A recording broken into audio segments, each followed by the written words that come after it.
was watching this amazing TED Talk a few years ago in which this woman said that every cell in the body has a job. And when a cell rebels against its job, when it doesn't fulfill its purpose, we call that cancer. And she asserted that we are all here for a purpose. We all have a calling. And to deny that calling, to deny that purpose for whatever reason, whether it's, doubt, insecurity, what have you, that makes us cancer. So you're here for a purpose. Find it and commit to it. If you're not sure what that is, it's time to carve out stillness. Be quiet, sit in silence, connect with yourself. Because unless you're very connected to your inner voice, you won't be able to hear it without that sort of quieting down. Anxiety screams, intuition whispers. Now, once you know what your purpose is, in order to figure out how to bring that to fruition, meditate. At least 10 minutes a day. I like to do creative visualization where I imagine all of these different scenes in my life, if I was fulfilling my soul calling and my purpose, what it would look like, and I start feeling the feelings that I would feel in those scenarios. And once it sort of crescendos, I then come out of my meditation, I journal, and I ask myself, what do I need to let go of? What do I need to embrace? And what are the next steps that I can take to achieve this reality? Now, the goal is to get so accustomed to the feelings, the state of being that you have in this scenario, that it becomes your default. You trust that it's coming and you work diligently towards that outcome. Anytime you feel confused, lost, or disconnected, because let's be real, you will, journal. Ask for advice from your highest self.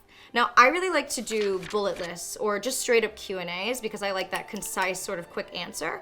But I have some friends who like to do longer letter forms where they'll say, "Dear highest self," and then sort of purge out all of their fears and their insecurities and their worries, and then they will write a corresponding letter from their highest self.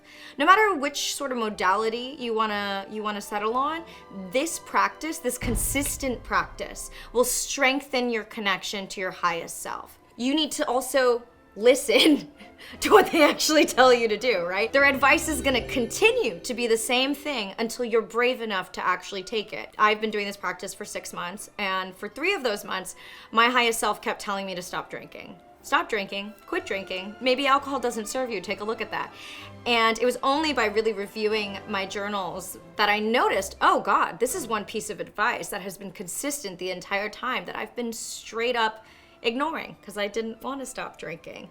So now that I've taken it, she's given me the next step that I need to take in order to continue my journey. Another thing that's going to help you is show gratitude for everything, every day. There's so much science around gratitude. I'm not going to bore you with it, but having a practice of waking up and being grateful for even the smallest things is going to train your brain to seek the things that are good for you, to see the lighter side, to open yourself to different opportunities. When you're in gratitude, you can't be anxious. So practice gratitude. I know that this is going to be a little controversial.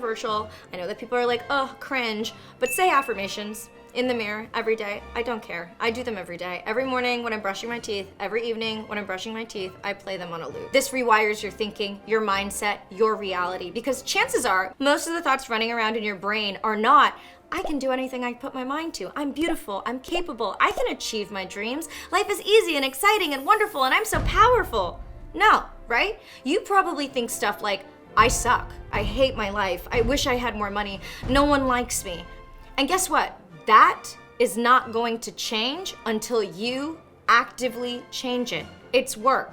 And of course, when you sit there in front of the mirror and you look at yourself and you say, you are beautiful, you're the most powerful that you've ever been, it's gonna feel awkward, it's gonna feel like a lie, it's gonna feel uncomfortable. But the good news is the more consistently you do it, the sooner you start to believe those thoughts.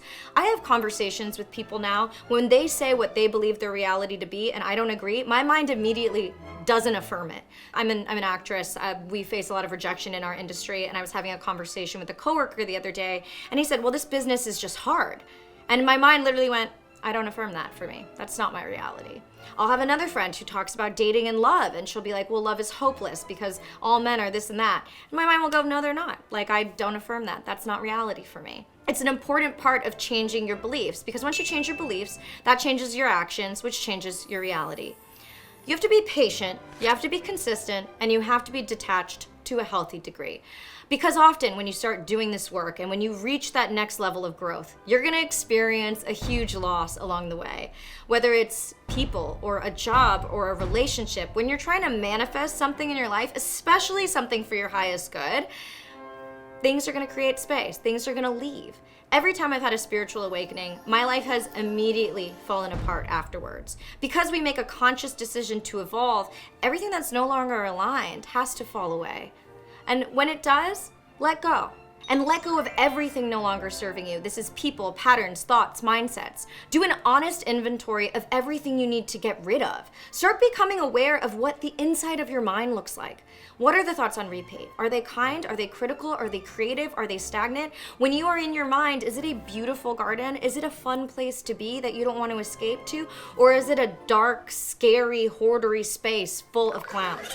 Now, the good news is if you're consistent with this work, if you are devoted to this work and you do it every day, you can completely change your life within 6 months. You can become connected to your highest self and you can live a life of alignment. Just like going to the gym, right? You have to go to the gym consistently every single day, and before you know it, 6 months later, you're like, yes, my booty has grown in the exact same way. When you do the inner work, when you do the spiritual work, 6 months later, you'll look back and be like, oh my God, I'm a completely different person. And I'm so thankful to myself that I managed to get here. I'm Akana. Thank you to the patrons who supported today's video. And as always, thank you to my father. Thank you to Squarespace for sponsoring today's episode. So Daddy Squarespace makes it easy for creators like myself to monetize our content and expertise in a way that fits our brand. With member areas, you can unlock a new revenue stream for your business and free up time in your schedule by selling access to gated content like videos, online courses, or newsletters. Plus, online booking and scheduling is available, so it's easier than ever for your clients to schedule classes or sessions. And they have access to your availability and they can reschedule online, so you don't have to deal with the hassle of coordinating calendars anymore. And if you are a content creator like myself who uses video, they have Video Studio, where you can create pro-level videos effortlessly. Their Video Studio app helps you make and share that engaging content so you can tell your story, grow your audience, and drive sales. Head to squarespace.com for a free trial, and whenever you're ready to launch, go to squarespace.com/Anna and use code Anna for 10% off your first purchase of a website or domain.